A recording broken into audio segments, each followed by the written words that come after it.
Welcome back. Wherever you are tonight, drifting beneath warm covers, lost in your thoughts, or simply searching for stillness in the noise of modern life, this is your place to rest. Tonight, we travel to the 14th century, to a Europe that trembles beneath a sky heavy with dread, where the streets are quieter than they should be, and every whisper seems to echo off stone and wood. It is the time of the Black Death.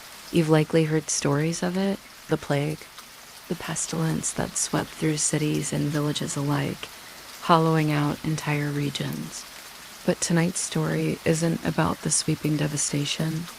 It isn't about maps or statistics. It's about a single figure, a person who walked through that world, covered in wax robes, wearing a beaked mask filled with herbs, and carrying a staff not for defense, but to keep the dying at a distance. The plague doctor. What did a day look like for them? What did they eat? Where did they sleep? What did they see? We'll explore that now. Not to frighten, but to understand. And as always, we'll do it gently and slowly. Let your breath settle. Let your eyes soften, and come with me into the quiet dread of a medieval morning. Imagine waking up in a cold stone room. The air is still, it smells faintly of vinegar, and something else, a faint sharpness like cloves or mint. You're sleeping in a rented room in a city already losing its shape. Shutters closed, fire long since died. The floor creaks under your feet as you rise. You wash your hands in water gone cold overnight. There is no soap, only a rough cloth, and the habit of doing what little you can to remain clean. You eat little, bread, if you have it, a bit of wine, thin and sour. There is no appetite, only routine. Your robe is stiff, made of heavy canvas, coated in wax or oil to resist whatever invisible poison floats through the air. The mask comes next. It's long, beaked. Not for style, of course, but for survival. Inside the hollow nose are herbs and spices. Lavender, thyme, cinnamon. Anything believed to fight the miasma, the bad air, thought to carry disease. The eyes are glass. The breath inside the mask is warm, a little moist. You're always slightly uncomfortable, always sweating. You carry a cane. Not a weapon, more like a pointer, to lift a patient's blanket, to prod a wound from a distance, to check for life you never touch if you can help it. Outside, the streets are unusually quiet. No market noise. No laughter, just the caw of crows, the rattle of cartwheels, and sometimes the sound of weeping. Your first stop is a parish house. You've been paid in advance, usually, to check on a family inside. No one answers the door. You push it open. The air inside is thick, still. You feel it before you see it. They're gone. You record it in your notebook. Sometimes you burn the bedding. Sometimes you don't. There's no time to mourn. No one left to mourn them. You visit another house. Here someone still lives. A young woman. Pale. Fevered. Her breath shallow. You kneel at a distance. Speak through your mask. There is nothing you can offer. No cure. No comfort. Only a mixture of herbs, a recommendation for isolation, and prayers if she asks. She doesn't. You leave her with a charm, a scrap of cloth tied with rosemary. It will do nothing, but maybe it brings some peace. As you walk, the sights are always the same. Chalk crosses on doors, garlands of garlic or rue. Windows shuttered, dogs loose in the street. There are bodies too. Sometimes wrapped in cloth, sometimes not. You don't look closely anymore. Midday passes. You eat only if you must. No fires. Smoke draws attention. And your stomach turns too easily. Sometimes you pause by the cathedral. Its doors are locked. Even the priests are gone. There's no one left to confess to. By late afternoon, your feet ache.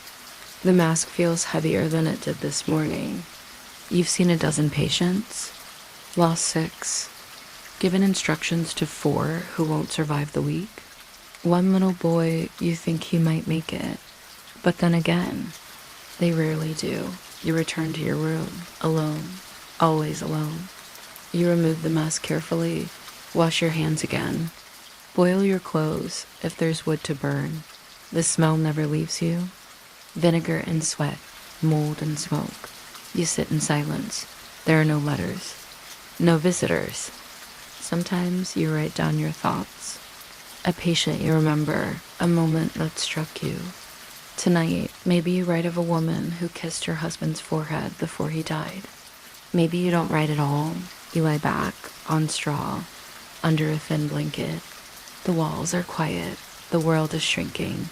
But still, you get up tomorrow, because there is no one else.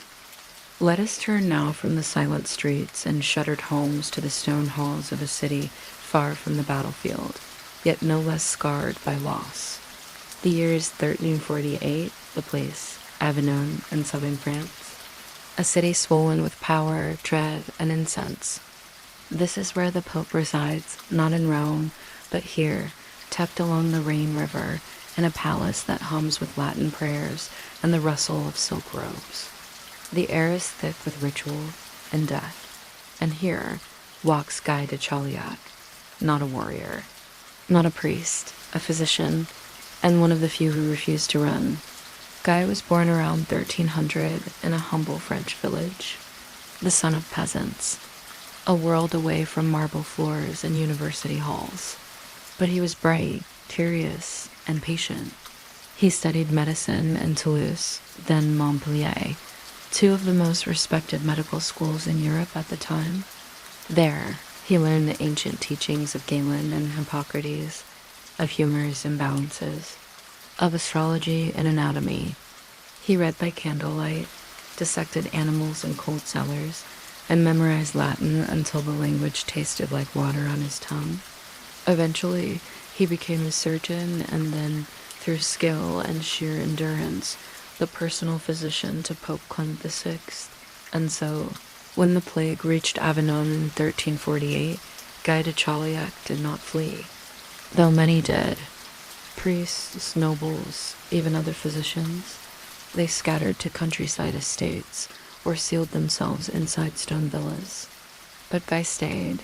He remained in the city, in the corridors of the papal palace, tending to the sick, recording what he saw, trying to understand.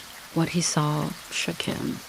He read of the swellings, boils in the armpits and groin that appeared suddenly, black and angry, of fevers that consumed a man in days, of bleeding from the nose and mouth. He saw whole households taken in a week. He watched bodies stacked in carts like firewood, and still, he continued his work. He wore what protection he could. He kept distance, burned herbs, washed often, and observed. Guy believed in the balance of humors, as did nearly all his contemporaries. But he also believed in observation, in writing, and documenting what others feared to look at. He created Consilium pro peste evitanda, a guide for avoiding the plague. It was both mystical and practical. It recommended avoiding crowds, fasting, keeping clean, maintaining good spirits. He still relied on outdated theories, bloodletting, for instance, but his instincts about contagion and isolation were unusually prescient for his time. Eventually, the plague reached the Pope himself. Pope Clement VI feared infection so deeply that he reportedly spent days sitting between two roaring fires, hoping the heat would cleanse the air. Guy tended to him personally. The Pope survived, and so did Guy, remarkably. He even contracted the plague himself and lived to write about it. When the worst had passed, he wrote what would become his most influential work, the Chirurgia Magna, the Great Surgery, a massive, detailed medical text. He described techniques, tools, procedures. He recorded the symptoms of plague with an almost clinical detachment, and yet, between the lines, there was a weariness, a gravity. He knew what it meant to watch the world unravel, slowly, quietly, patient by patient, breath by breath. Gaida Cholyak died many years later, not from plague, but from age.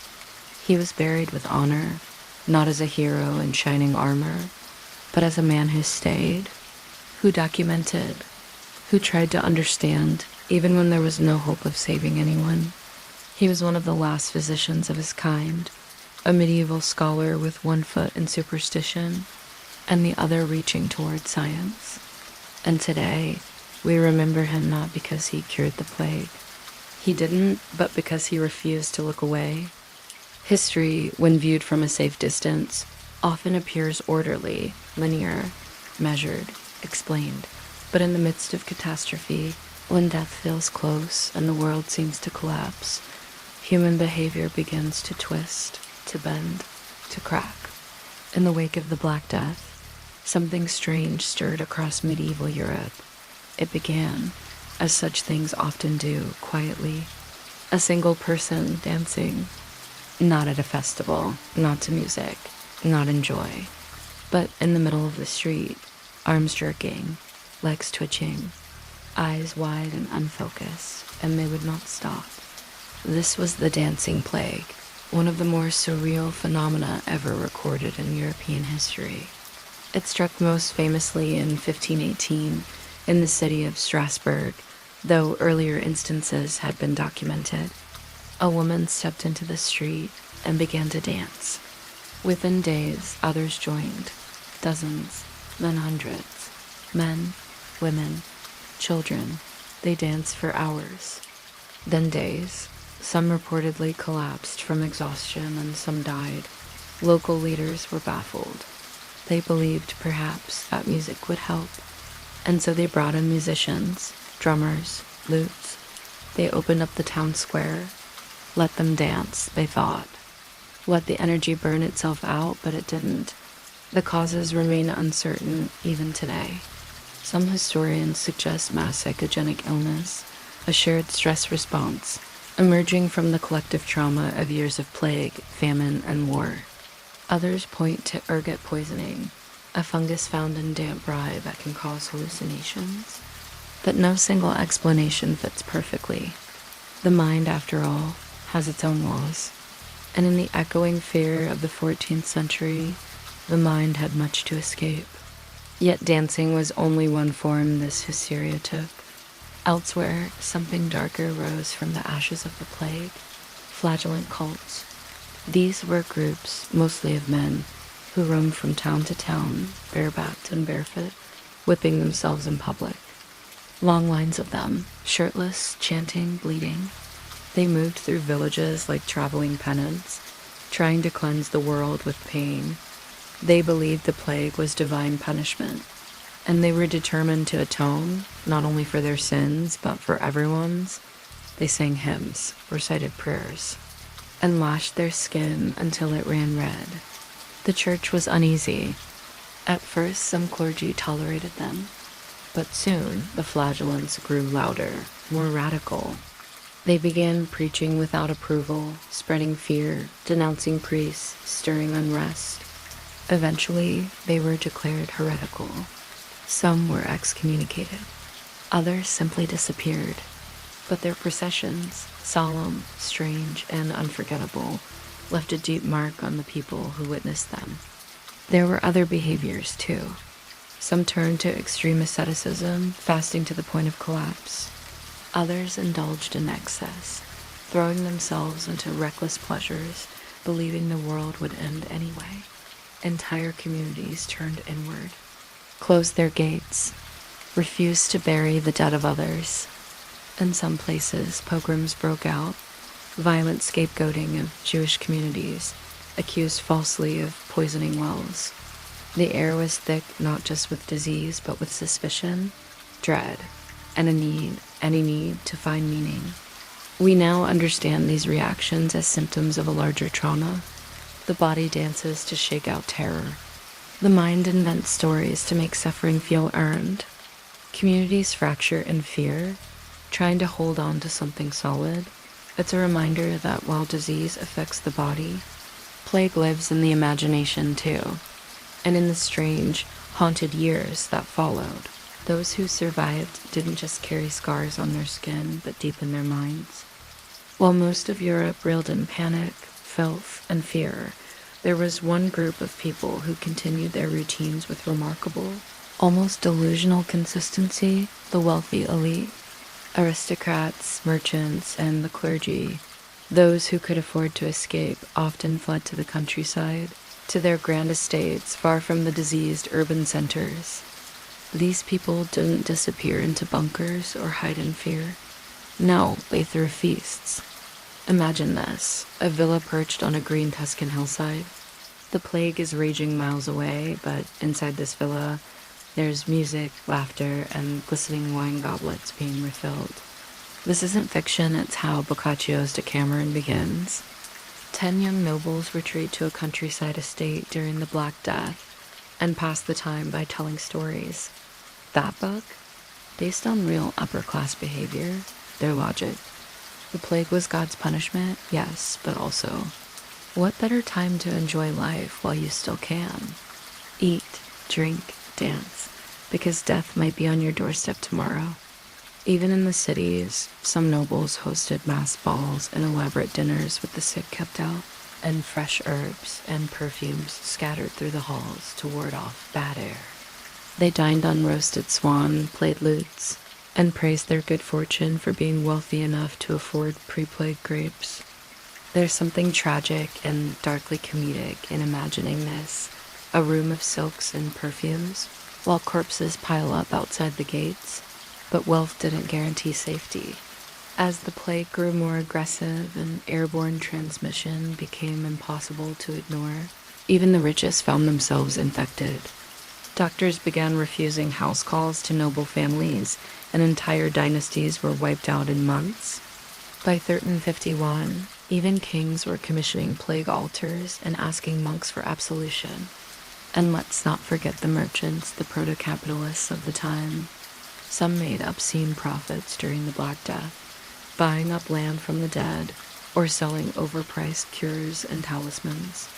Others watched their fortunes rot, quite literally, as trade halted and ships decayed in the harbor, their crews dead.